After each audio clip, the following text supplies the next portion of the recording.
ഹോസിയ പ്രവാചകന്റെ പുസ്തകത്തിൽ നിന്നുള്ള വായന 8-ാം അധ്യായം.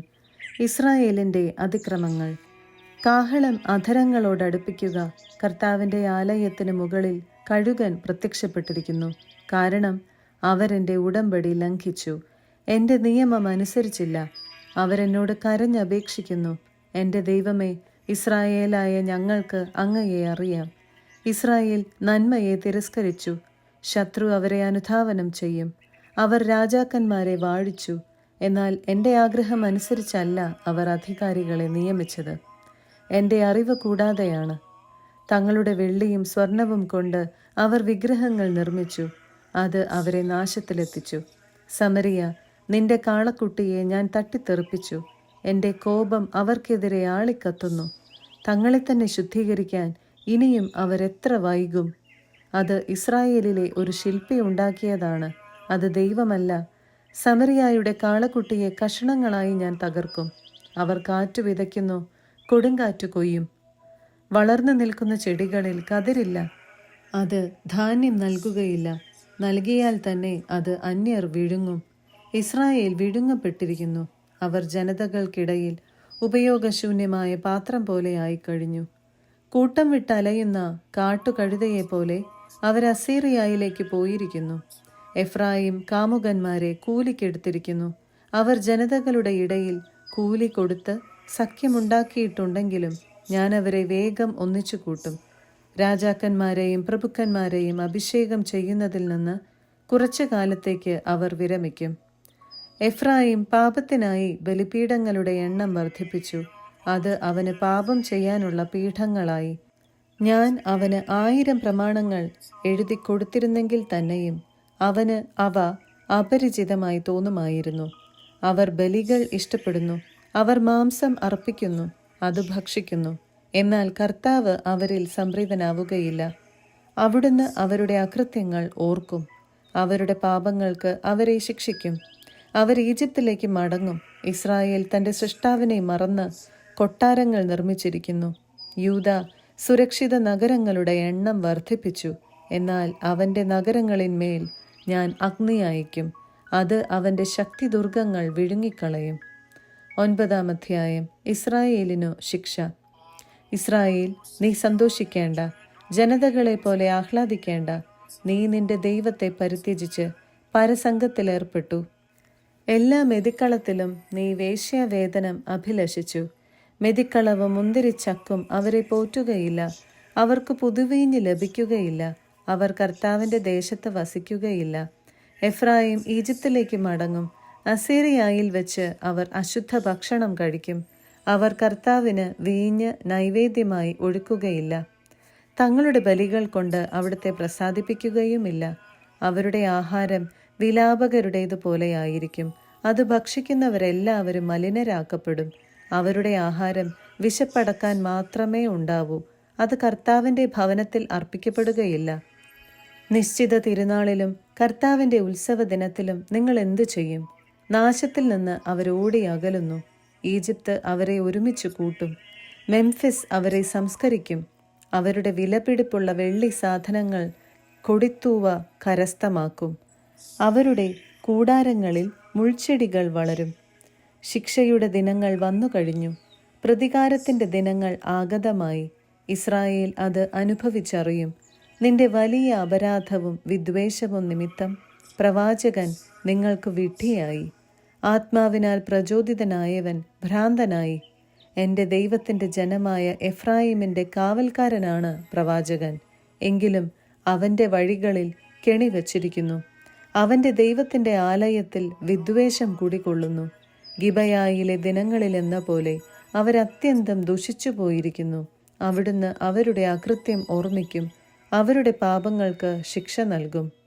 മരുഭൂമിയിൽ മുന്തിരി എന്ന പോലെ ഞാൻ ഇസ്രായേലിനെ കണ്ടെത്തി. അത്തിവൃക്ഷത്തിലെ ആദ്യകാല ഫലം പോലെ നിങ്ങളുടെ പിതാക്കന്മാരെ ഞാൻ കണ്ടു. എന്നാൽ ബാൽപെയോറിലെത്തിയപ്പോൾ അവർ തങ്ങളെ തന്നെ ബാലിനു പ്രതിഷ്ഠിച്ചു. അവർ സ്നേഹിച്ച വസ്തുവിനെ പോലെ അവരും മ്ലേച്ഛരായി തീർന്നു. എഫ്രായിമിൻ്റെ മഹത്വം പക്ഷിയെപ്പോലെ പറന്നകലും. അവിടെ ജനമോ ഗർഭമോ ഗർഭധാരണമോ ഉണ്ടാവില്ല. അവർ കുട്ടികളെ വളർത്തിയാൽ തന്നെ ആരും അവശേഷിക്കാത്ത വിധം അവരെ ഞാൻ സന്താനരഹിതരാക്കും. ഞാൻ അവരിൽ നിന്ന് അകലുമ്പോൾ അവർക്ക് ദുരിതം. എഫ്രായിമിൻ്റെ സന്തതികളെ ശത്രുക്കൾക്കിരയാകാൻ ഒഴിഞ്ഞു വെക്കപ്പെട്ടവരായി ഞാൻ കാണുന്നു. എഫ്രായിമിന് തൻ്റെ പുത്രന്മാരെ കൊലക്കളത്തിലേക്ക് നയിക്കേണ്ടി വരും. കർത്താവെ, അവർക്ക് കൊടുക്കുക.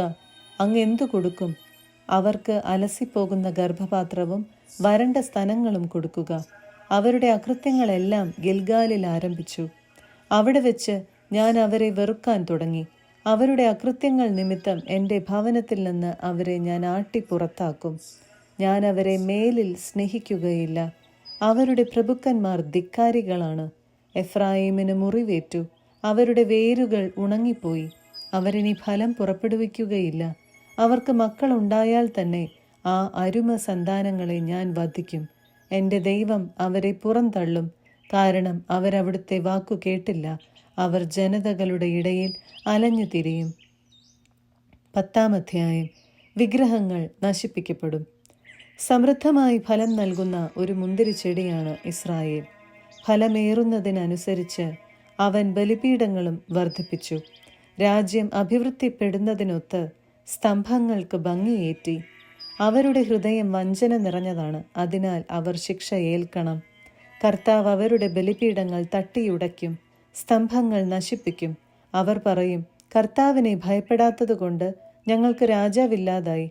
ഉണ്ടെങ്കിൽ തന്നെ ഞങ്ങൾക്ക് വേണ്ടി അവന് എന്തു ചെയ്യാൻ സാധിക്കും? അവർ വ്യർത്ഥഭാഷണം നടത്തുന്നു. പൊള്ളവാക്കുകൾ കൊണ്ട് അവർ ഉടമ്പടി ചെയ്യുന്നു. ഉഴവുചാലുകളിൽ വിഷമുള്ള കളകൾ മുളയ്ക്കുന്നത് പോലെ വ്യവഹാരങ്ങൾ പൊന്തിവരുന്നു. ബത്താവനിലെ കാളക്കുട്ടിയെ ചൊല്ലി സമരിയ നിവാസികൾ ഭയചകിതരാകും. അവിടുത്തെ ജനം അതിനെയോർത്ത് വിലപിക്കും. വിഗ്രഹാരാധകരായ പുരോഹിതന്മാർ അതിൻ്റെ നഷ്ടപ്പെട്ട മഹത്വമോർത്ത് പൊട്ടിക്കരയും. മഹാരാജാവിന് പാരിതോഷികമായി അത് അസീറിയയിലേക്ക് കൊണ്ടുപോകും. എഫ്രായിം നിന്ദാപാത്രമാകും. ഇസ്രായേൽ തൻ്റെ വിഗ്രഹത്തെ ഓർത്തു ലജ്ജിക്കും. വെള്ളത്തിൽ വീണ കമ്പ് പോലെ സമരിയ രാജാവ് ഒലിച്ചു പോകും. ഇസ്രായേലിൻ്റെ പാപഹേതുക്കളായ ആവനിലെ പൂജാഗിരികൾ നശിപ്പിക്കപ്പെടും. അവരുടെ ബലിപീഠങ്ങളിൽ മുള്ളുകളും ഞെരിഞ്ഞിലുകളും വളരും. ഞങ്ങളെ മൂടുക എന്ന് പർവ്വതങ്ങളോടും ഞങ്ങളുടെ മേൽ പതിക്കുക എന്ന് കുന്നുകളോടും അവർ പറയും.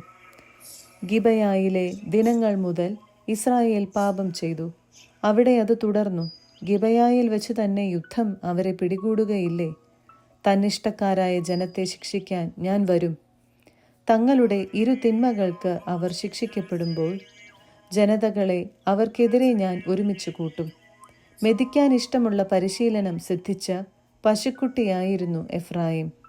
ഞാൻ അവളുടെ അഴകുള്ള കഴുത്തിൽ നുകം വെച്ചില്ല, എന്നാൽ ഞാൻ ഇഫ്രായീമിന് നുകം വയ്ക്കും. യൂദ നിലമുഴണം, യാക്കോബ് കട്ട ഉടയ്ക്കണം. നീതി വിതയ്ക്കുവിൻ, കാരുണ്യത്തിൻ്റെ ഫലങ്ങൾ കൊയ്യാം. തരിശു നിലം ഉഴുതുമറിക്കുവിൻ. കർത്താവിനെ തേടാനുള്ള സമയമാണിത്. അവിടുന്ന് വന്ന് ഞങ്ങളുടെ മേൽ രക്ഷ വർഷിക്കട്ടെ. നിങ്ങൾ അധർമ്മം ഉഴുതു, അനീതി കൊയ്തെടുത്തു. വ്യാജത്തിൻ്റെ ഫലം നിങ്ങൾ ഭുജിച്ചു. രഥങ്ങളിലും പടയാളികളുടെ പെരുപ്പത്തിലുമാണ് നിങ്ങൾ പ്രത്യാശ വെച്ചത്. അതിനാൽ നിന്റെ ജനത്തിനിടയിൽ യുദ്ധാരവം ഉയരും. ഷാൽമാൻ ബെത്ത് അർബേലിനെ നശിപ്പിക്കുകയും അമ്മമാരെ കുഞ്ഞുങ്ങളോടൊപ്പം നിലത്തടിച്ചു കൊല്ലുകയും ചെയ്ത യുദ്ധദിനത്തിൽ എന്ന പോലെ നിന്റെ എല്ലാ കോട്ടകളും തകർക്കപ്പെടും. ഇസ്രായേൽ ഭവനമേ, നിങ്ങളുടെ കൊടിയ തിന്മ നിമിത്തം നിങ്ങളോട് ഞാൻ ഇപ്രകാരം പ്രവർത്തിക്കും. പ്രഭാതത്തിൽ തന്നെ ഇസ്രായേൽ രാജാവ് ഉന്മൂലനം ചെയ്യപ്പെടും. 11-ാം അധ്യായം. തിരസ്കരിക്കപ്പെട്ട സ്നേഹം. ഇസ്രായേൽ ശിശുവായിരുന്നപ്പോൾ ഞാൻ അവനെ സ്നേഹിച്ചു. ഈജിപ്തിൽ നിന്ന് ഞാൻ എൻ്റെ മകനെ വിളിച്ചു. ഞാൻ അവരെ അടുക്കലേക്ക് വിളിക്കുന്തോറും അവരെന്നിൽ നിന്ന് അകന്നു പോവുകയാണ് ചെയ്തത്. അവർ ബാൽ ദേവന്മാർക്ക് ബലിയും വിഗ്രഹങ്ങൾക്ക് ധൂപവും അർപ്പിച്ചു പോന്നു. എഫ്രായിമിനെ നടക്കാൻ പഠിപ്പിച്ചത് ഞാനാണ്. ഞാൻ അവരെ എൻ്റെ കരങ്ങളിലെടുത്തു. എന്നാൽ തങ്ങളെ സുഖപ്പെടുത്തിയത് ഞാനാണെന്ന് അവരറിഞ്ഞില്ല. കരുണയുടെ കയർ പിടിച്ച് ഞാൻ അവരെ നയിച്ചു, സ്നേഹത്തിൻ്റെ കയർ തന്നെ. ഞാൻ അവർക്ക് താടിയെല്ലിൽ നിന്ന് നുകം അയച്ചു കൊടുക്കുന്നവനായി ഞാൻ കുനിഞ്ഞ് അവർക്ക് ഭക്ഷണം നൽകി. അവർ ഈജിപ്ത് ദേശത്തേക്ക് മടങ്ങും. അസീറിയ അവരുടെ രാജാവാകും. കാരണം എൻ്റെ അടുക്കലേക്ക് മടങ്ങി വരാൻ അവർ വിസമ്മതിച്ചു. വാൾ അവരുടെ നഗരങ്ങൾക്കെതിരെ ആഞ്ഞു വീശും. നഗര കവാടങ്ങളുടെ ഓടാമ്പലുകൾ അത് തകർക്കും. കോട്ടകൾക്കുള്ളിൽ വെച്ച് അവരെ അത് വിഴുങ്ങും. എൻ്റെ ജനം എന്നെ വിട്ടകലാൻ തിടുക്കം കാട്ടുന്നു. അതുകൊണ്ട് അവർക്ക് നുകം വച്ചിരിക്കുന്നു. ആരും അത് എടുത്തു മാറ്റുകയില്ല. എഫ്രായിം, ഞാൻ നിന്നെ എങ്ങനെ ഉപേക്ഷിക്കും? ഇസ്രായേൽ, ഞാൻ നിന്നെ എങ്ങനെ കൈവിടും? ഞാൻ നിന്നെ എങ്ങനെ അദ്മായെ പോലെയാക്കും? സെബോയിമിനോടെന്ന പോലെ നിന്നോട് എങ്ങനെ പെരുമാറും? എൻ്റെ ഹൃദയം എന്നെ വിലക്കുന്നു. എൻ്റെ അനുകമ്പ ഊഷ്മളവും ആർദ്രവുമായിരിക്കുന്നു. ഞാൻ എൻ്റെ ഉഗ്രകോപം നടപ്പാക്കുകയില്ല. എഫ്രായിമിനെ വീണ്ടും നശിപ്പിക്കുകയില്ല. ഞാൻ ദൈവമാണ്, മനുഷ്യനല്ല. നിങ്ങളുടെ ഇടയിൽ വസിക്കുന്ന പരിശുദ്ധൻ തന്നെ. ഞാൻ നിങ്ങളെ നശിപ്പിക്കാൻ വരികയില്ല. അവർ കർത്താവിൻ്റെ പിന്നാലെ പോകും. അവിടുന്ന് സിംഹത്തെപ്പോലെ ഗർജിക്കും. അതെ, അവിടുന്ന് ഗർജിക്കും. അപ്പോൾ അവിടുത്തെ പുത്രന്മാർ പടിഞ്ഞാറു നിന്ന് പേടിച്ചു വിറച്ചു വരും. ഈജിപ്തിൽ നിന്ന് പക്ഷികളെ പോലെയും അസിറിയ ദേശത്തു നിന്ന് പ്രാവുകളെ പോലെയും അവർ തിടുക്കത്തിൽ വരും. ഞാൻ അവരെ സ്വഭവനങ്ങളിൽ എത്തിക്കും. കർത്താവ് അരുളി ചെയ്യുന്നു. എഫ്രായിം വ്യാജം കൊണ്ടും ഇസ്രായേൽ ഭവനം വഞ്ചന കൊണ്ടും എന്നെ വലയം ചെയ്തിരിക്കുന്നു. എന്നാൽ യൂദായെ ഇന്നും ദൈവം അറിയുന്നു. അവൻ പരിശുദ്ധനായവനോട് വിശ്വസ്തത പുലർത്തുന്നു. 12-ാം അധ്യായം. ഇസ്രായേലിൻ്റെ പാപങ്ങൾ. എഫ്രായിം കാറ്റിനെ മേയ്ക്കുന്നു. ദിവസം മുഴുവൻ കിഴക്കൻ കാറ്റിനെ അനുധാവനം ചെയ്യുന്നു. അവർ വ്യാജവും അക്രമവും വർദ്ധിപ്പിക്കുന്നു. അസീറിയായുമായി ഉടമ്പടി ചെയ്യുന്നു. ഈജിപ്തിലേക്ക് എണ്ണ കൊണ്ടുപോകുന്നു. കർത്താവിന് യൂദായ്ക്കെതിരെ ഒരു ആരോപണമുണ്ട്. യാക്കോബിനെ അവൻ്റെ മാർഗങ്ങൾക്കനുസൃതമായി അവിടുന്ന് ശിക്ഷിക്കും. അവന് പ്രവൃത്തികൾക്ക് തക്ക പ്രതിഫലം നൽകും. ഉദരത്തിൽ വെച്ച് അവൻ സഹോദരൻ്റെ കുതികാൽ പിടിച്ചു. പുരുഷപ്രായമായപ്പോൾ അവൻ ദൈവത്തോട് പൊരുതി. അവൻ ദൈവദൂതനോട് പൊരുതി ജയിച്ചു. കരഞ്ഞ് അവൻ്റെ അനുഗ്രഹം യാചിച്ചു. ബത്തേലിൽ വെച്ച് അവൻ ദൈവത്തെ ദർശിച്ചു. അവിടെ വെച്ച് ദൈവം അവനോട് സംസാരിച്ചു. സൈന്യങ്ങളുടെ ദൈവമായ കർത്താവ്, കർത്താവെന്നാണ് അവിടുത്തെ നാമം. ആകയാൽ നിന്റെ ദൈവത്തിൻ്റെ സഹായത്തോടെ തിരിച്ചു വരിക. നീതിയും സ്നേഹവും മുറുകെ പിടിക്കുക. നിന്റെ ദൈവത്തിനു വേണ്ടി നിരന്തരം കാത്തിരിക്കുക. കയ്യിൽ കള്ളത്തുലാസുള്ള വ്യാപാരി മർദ്ദനപ്രിയനാണ്. എഫ്രായിം പറഞ്ഞു, ഞാൻ ധനവാനാണ്, ഞാൻ എനിക്ക് വേണ്ടി ധനം സമ്പാദിച്ചു. എന്നാൽ അവൻ്റെ സമ്പത്ത് എല്ലാം കൊടുത്താലും അവൻ്റെ തിന്മയ്ക്ക് പരിഹാരമാവുകയില്ല.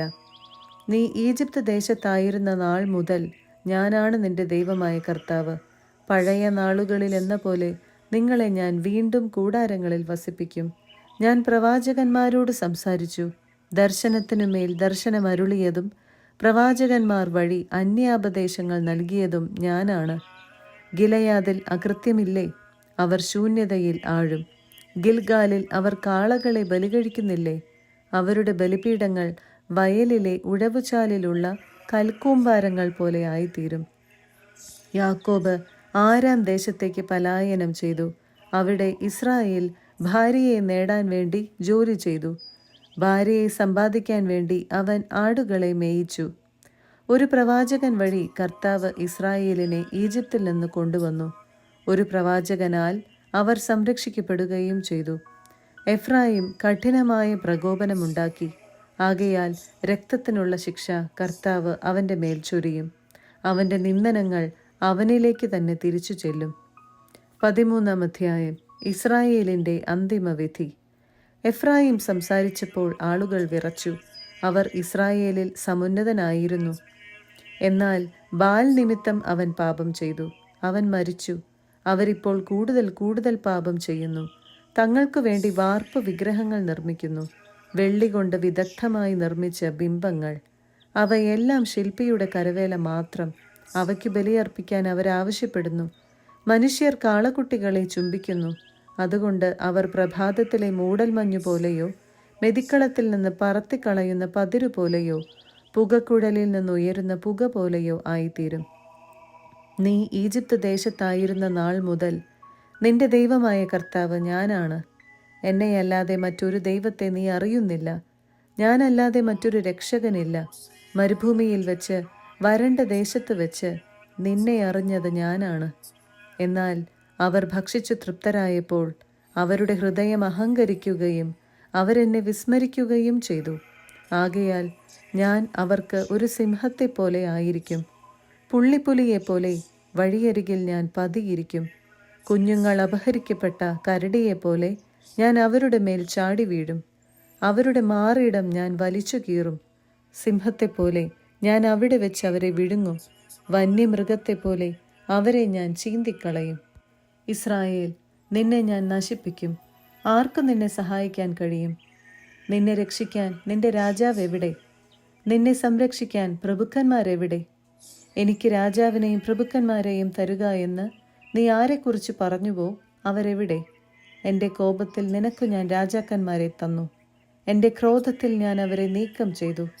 എഫ്രായിമിൻ്റെ അകൃത്യങ്ങൾ രേഖപ്പെടുത്തിയിട്ടുണ്ട്. അവൻ്റെ പാപത്തിൻ്റെ കണക്ക് സൂക്ഷിച്ചിട്ടുണ്ട്. അവന് വേണ്ടിയുള്ള ഈറ്റുനോവ് തുടങ്ങി. പക്ഷേ അവൻ ബുദ്ധിഹീനനായ ശിശുവാണെന്ന് തെളിയിച്ചു. അവൻ യഥാസമയം പുറത്തേക്ക് വരുന്നില്ല. പാതാളത്തിൻ്റെ പിടിയിൽ നിന്ന് ഞാൻ അവരെ വിടുവിക്കുകയോ മരണത്തിൽ നിന്ന് ഞാൻ അവർക്ക് മോചനമരുളുകയോ? മരണമേ, നിന്റെ മഹാമാരികൾ എവിടെ? പാതാളമേ, നിന്റെ സംഹാരം എവിടെ? അനുകമ്പ എൻ്റെ കണ്ണിൽ നിന്ന് അപ്രത്യക്ഷമായിരിക്കുന്നു. ഞാങ്ങണ പോലെ അവൻ തഴച്ചു വളർന്നാലും കിഴക്കൻ കാറ്റ്, കർത്താവിൻ്റെ കാറ്റ് മരുഭൂമിയിൽ നിന്ന് ഉയർന്നു വരും. അവൻ്റെ നീരുറവ വറ്റിപ്പോകും. അവൻ്റെ അരുവി വരണ്ടുപോകും. അത് അവൻ്റെ ഭണ്ഡാരത്തിൽ വിലപിടിപ്പുള്ളതെല്ലാം കവർന്നെടുക്കും. സമറിയ തൻ്റെ തെറ്റിന് ശിക്ഷ ഏൽക്കണം. അവൾ തൻ്റെ ദൈവത്തെ ധിക്കരിച്ചു. അവർ വാളിനിരയാകും. അവരുടെ കുഞ്ഞുങ്ങളെ നിലത്തടിച്ചു കൊല്ലും. അവരുടെ ഗർഭിണികളെ കുത്തിപ്പിളരും. 14-ാം അധ്യായം. അനുതാപവും നവജീവനും. ഇസ്രായേൽ, നിന്റെ ദൈവമായ കർത്താവിങ്കലേക്ക് തിരിച്ചു വരിക. നിന്റെ അകൃത്യങ്ങൾ മൂലമാണ് നിനക്ക് കാലിടറിയത്. കുറ്റമേറ്റുപറഞ്ഞ കർത്താവിൻ്റെ അടുക്കലേക്ക് തിരിച്ചു വരിക. അവിടുത്തോട് പറയുക, അകൃത്യങ്ങൾ അകറ്റണമേ, നന്മയായത് അവിടുന്ന് സ്വീകരിച്ചാലും. ഞങ്ങളുടെ അധരഫലങ്ങൾ ഞങ്ങൾ അർപ്പിക്കും. അസീറിയായ്ക്ക് ഞങ്ങളെ രക്ഷിക്കാനാവുകയില്ല. സവാരി ചെയ്യാൻ ഞങ്ങൾ കുതിരകളെ തേടുകയില്ല. ഞങ്ങളുടെ കരവേലകളെ ഞങ്ങളുടെ ദൈവമേ എന്ന് ഒരിക്കലും വിളിക്കുകയില്ല. അനാഥർ അങ്ങയിൽ കാരുണ്യം കണ്ടെത്തുന്നു. ഞാൻ അവരുടെ അവിശ്വസ്തതയുടെ മുറിവുണക്കും. ഞാൻ അവരുടെ മേൽ സ്നേഹം ചൊരിയും, കാരണം അവരോടുള്ള എൻ്റെ കോപം അകന്നിരിക്കുന്നു. ഇസ്രായേലിന് ഞാൻ തുഷാര ബിന്ദു പോലെയായിരിക്കും. ലില്ലി പോലെ അവൻ പുഷ്പിക്കും. ഇലവ് പോലെ അവൻ വേരുറപ്പിക്കും. അവൻ്റെ ശാഖകൾ പടർന്നു പന്തലിക്കും. അവന് ഒലിവിൻ്റെ മനോഹാരിതയും ലബനോന്റെ പരിമളവും ഉണ്ടായിരിക്കും. അവർ തിരിച്ചു വന്ന് എൻ്റെ തണലിൽ വസിക്കും. പൂന്തോട്ടം പോലെ അവർ പുഷ്പിക്കും. ലബനോനിലെ വീഞ്ഞു പോലെ അവർ സൗരഭ്യം പരത്തും. എഫ്രായിം, വിഗ്രഹങ്ങളുമായി നിനക്കെന്തു ബന്ധം? നിനക്കുത്തരമരുളുന്നതും നിന്നെ സംരക്ഷിക്കുന്നതും ഞാനാണ്. നിത്യഹരിതമായ സരളമരം പോലെയാണ് ഞാൻ. നിനക്ക് ഫലം തരുന്നത് ഞാനാണ്. ജ്ഞാനമുള്ളവൻ ഇക്കാര്യങ്ങൾ മനസ്സിലാക്കട്ടെ. വിവേകമുള്ളവൻ ഇക്കാര്യങ്ങൾ അറിയട്ടെ. കർത്താവിൻ്റെ വഴികൾ ഋജുവാണ്. നീതിമാന്മാർ അതിലൂടെ ചരിക്കുന്നു. പാപികൾ അവയിൽ കാലിടറി വീഴുന്നു.